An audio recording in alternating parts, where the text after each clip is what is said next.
नमस्कार आपणक कथा को स्वागत मु अविनाश षडंगी। भारतीय जनता पार्टी रे एबे चलीछि कोन? भारतीय जनता पार्टी रो आभ्यंतरीण मामला वर्तमान समय ठीक अछि तो मु कहूछि ओडिशा शाखार कथा।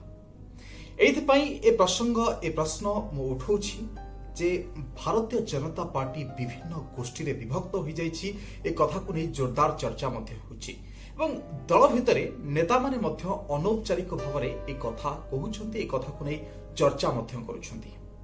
प्रश्न होछि अशोक पाणिग्राही को नै काहे किना गत 12 तारिख दिन से भारतीय जनता पार्टी रु इस्तीफा दैछन्ती एवं इस्तीफार कारण रे गोटी कथा स्पष्ट करिछन्ती जे दल तांकु लगातार भाव में अणदेखा कला, पचारला नाही एवं कोनोसी काम रे मध्य लगैला नाही, अर्थात दायित्व मध्य देला नाही।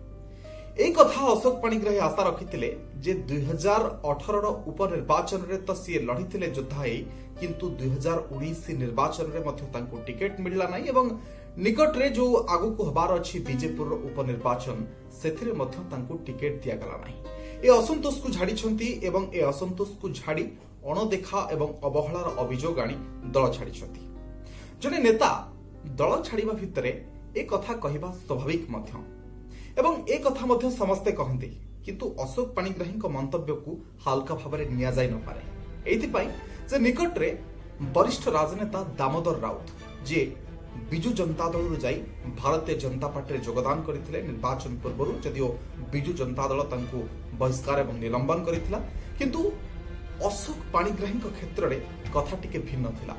दामोदर राउत अभियोग करथिले जे दल तांकु 2019 निर्वाचन समय स्टार प्रचारक कला एवं दामंकर विशोद्गार रु एवं बीजेडी ऊपर विशोद्गार रु दल अधिक किछि आशा करुथला जे भोट रे रूपांतरित करि परिबो एवं से कथा विशेष भाव रे हेला नाही। तांकु स्टार प्रचारक कला एवं हेलिकॉप्टर रे मध्य बुलेला दामोदर राउत ए कथा मध्य कहिसंती, किंतु दल एबे कोनोसी कार्यक्रम को तांकु डाकुनी बा पचारनी एहा को नै कि दाम अभिमान करिसंती, मन दुख रे कहिसंती एवं ए कथा को नै कि अभियोग करिसंती।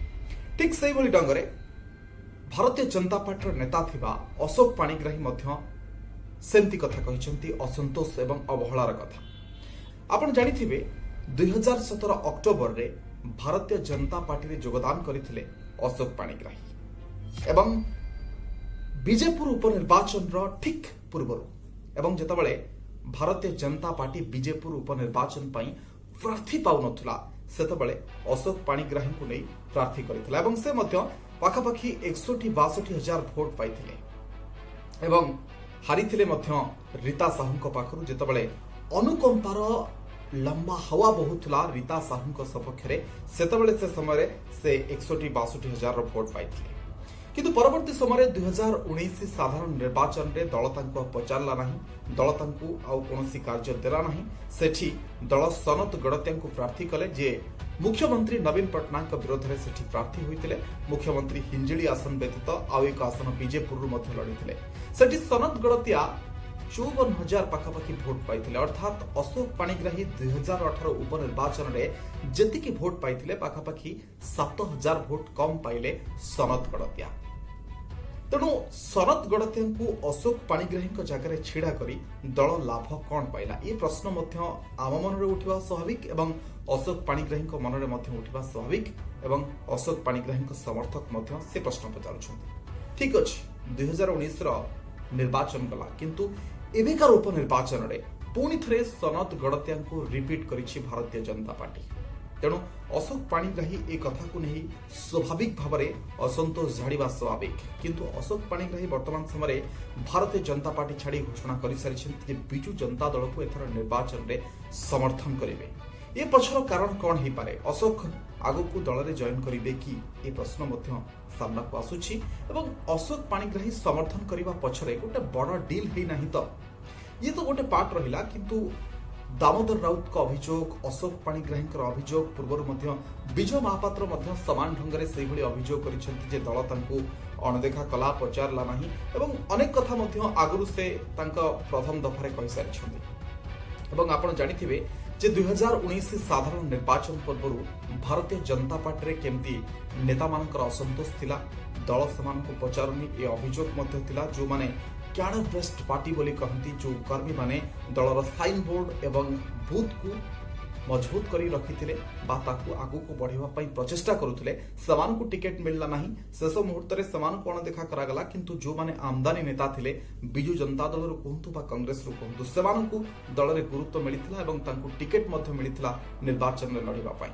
ତ ଇଏ ଅସନ୍ତୋଷ ଯଦିଓ ସବୁ ଦଳ ଭିତରେ ରହିଛି କିନ୍ତୁ ଭାରତୀୟ ଜନତା ପାର୍ଟିରେ ଏହା ଗୋଟେ ବୃହତ ପରିମାଣରେ ଥିଲା ଏବଂ ଆର୍ଏସ୍ଏସ୍ର ସଂଗଠନ କଥା କୁହନ୍ତୁ ଏବଂ ଅନ୍ୟ ଗୋଟେ ସଂଗଠନ ଏମିତି 3-4 ପ୍ରକାରର ସଂଗଠନ ଯେତେବେଳେ ଏଭଳି ସ୍ତରରେ କାମ କରୁଛି ତାହେଲେ ଏଭଳି କିଛି ଲୋକ ସେଠି ଅସନ୍ତୁଷ୍ଟ ହେବା ସ୍ୱାଭାବିକ ମଧ୍ୟ ଏବଂ ସେମାନଙ୍କ ଅସନ୍ତୋଷର ଆଉ ଏକ କାରଣ ମଧ୍ୟ ହେଇପାରେ ଯେତେବେଳେ ସେମାନେ ବିଜୁ ଜନତା ଦଳରୁ ଯାଇ ଭାରତୀୟ ଜନତା ପାର୍ଟିରେ ଯୋଗଦାନ କରିଛନ୍ତି, ଜନତା ଦଳରୁ ଯାଇ ଭାରତୀୟ ଜନତା ପାର୍ଟିରେ ଯୋଗଦାନ କରିଛନ୍ତି ଏବଂ ଭାରତୀୟ ଜନତା ପାର୍ଟିର ନୀତି ନୈତିକତାର କଥା ଟିକେ ଅଲଗା, ସେମାନଙ୍କର ପାର୍ଟି ଲାଇନ ଅଲଗା, ଆର୍ଏସ୍ଏସ୍ର କଥା ମାନିବାକୁ ପଡ଼ିବ।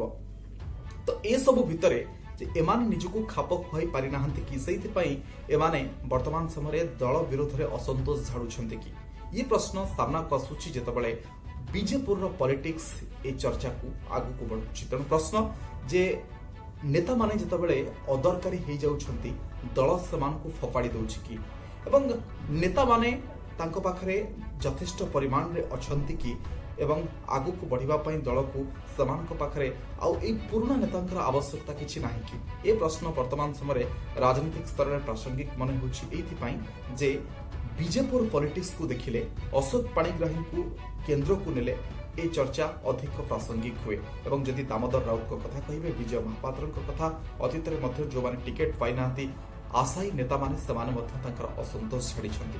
କାମ ସରିଲେ ଦଳ ଫୋପାଡ଼ି ଦେଉଛି କି ଏ ପ୍ରଶ୍ନ ସାମ୍ନାକୁ ଆସୁଛି ଏବଂ ୟୁଜ୍ ଆଣ୍ଡ ଥ୍ରୋ ପଲିସି ଦଳ ଆପଣାଉଛି କି ଏବଂ ରାଜନୀତିରେ ବଞ୍ଚିବାକୁ ହେଲେ ନିର୍ବାଚନ ଲଢ଼ିବ ଏବଂ ଜିତିବ ତାହେଲେ ଯାଇ ପ୍ରାସଙ୍ଗିକ ରହିବ। ଯଦି ନିର୍ବାଚନ ଆପଣ ଥରେ ହାରି ଯାଉଛନ୍ତି ତାହେଲେ ଆପଣଙ୍କ ପ୍ରାସଙ୍ଗିକତା ସେଇଠି ସରିଯାଉଛି କି ଏ ପ୍ରଶ୍ନ ସାମ୍ନାକୁ ଆସୁଛି। ନମସ୍କାର।